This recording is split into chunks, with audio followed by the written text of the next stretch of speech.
तर बघा माझं आता ही 3 कट करून ठेवले तिथं मी 1 2 3 हे 3 एकावर ठेवूनच कट केलेत. आता ही चौथा ब्लाऊज आहे. हा दुसऱ्या कस्टमरचा आहे आणि हा दुसऱ्या कस्टमरचा आहे. पण दोन्ही माप मला एकाच पेपरवर काढायचे. हे पेपर कटिंग करून ठेवलं आहे आणि पेपर एवढा कमी होता ना मी ॲडजस्ट केलं पेपरमध्ये. त्यामुळे दुसरा पेपरच नव्हता आता आणायला. पहिले किती पेपर भेटत होते आणि आता पेपरची किती शॉर्टेज झाली. पेपरच भेटत नाही. मोबाईलमुळे आता कोणी पेपरच वाचू नाही गेले. 12.5 उंची आहे तर मला घ्यायची 13.5 उंची घ्यायची.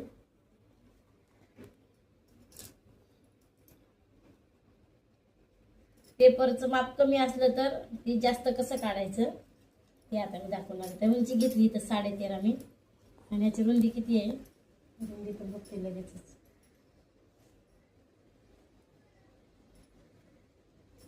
10.5 रुंदी म्हणजे याच्यामध्ये फिटिंग पण काय म्हणते त्याला शिलाई मार्जिन पण आणि आपलं तयार ब्लाऊज पण दोन्ही 10.5 मध्येच येणार आहे. त्याच्यामुळे म्हणजे तयार ब्लाऊज आहे 8.5 आणि 1.5 इंच शिलाई मार्जिन. आता ही घेतलं आपण बरोबर. उंची घेतली रुंदी घेतली. आता हा पेपर ठेवून द्यायचा ह्याच्यावर. बघा असा बरोबर पेपर ठेवायचा.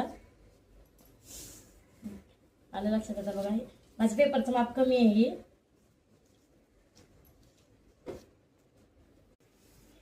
फक्त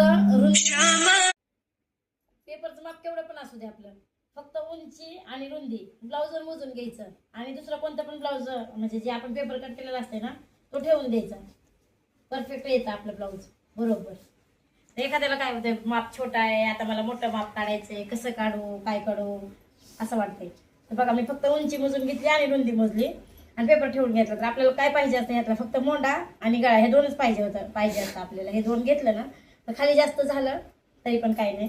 आपली तयार उंची बघा बरोबर 14.5 आली. 13.5 आली तयार उंची.